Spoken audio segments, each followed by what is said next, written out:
and legs that had once again turned to jelly. I managed to lift the camera and aim it at the opposite creature, now quietly sizing me up. The digital camera screen displayed only dead pixels in the shape of a thing, with perfect silhouette of the Mickey Mouse. As the camera moved in my unsteady hands, dead pixels spread, marring the screen wherever Mickey's outline moved to. Then the camera died, went blank and quiet and broken. I raised my eyes once again to the Mickey Mouse costume. "Hey," it said in a hushed, perverted, but perfectly executed Mickey Mouse voice. "Want to see my head come off?" It started to pull at its own head, working its clumsy gloved fingers around its neck with clawing, impatient movements similar to a wounded man trying to pull himself free of a predator's jaws. As it worked its digits into its neck, so much blood, so much thick, chunky, yellow blood. I turned away as I heard a sickening tear of cloth and flesh, only cared about getting away. Above the door, out of this room, I saw the final message clawed onto the metal with bone or fingernails. Abandoned by God. I never got pictures out of the camera. I never wrote the blog entry about it. After I ran from that place, fled for my sanity, if not for my very own life,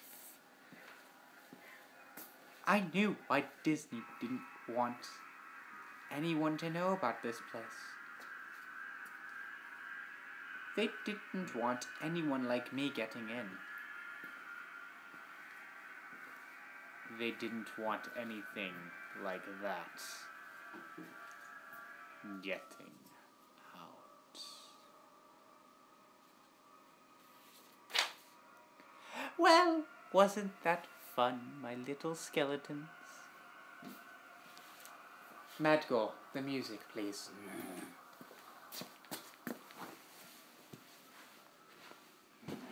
Sorry, he's a bit grumpy. When minions are new from the flesh pits, they need to learn who the master is.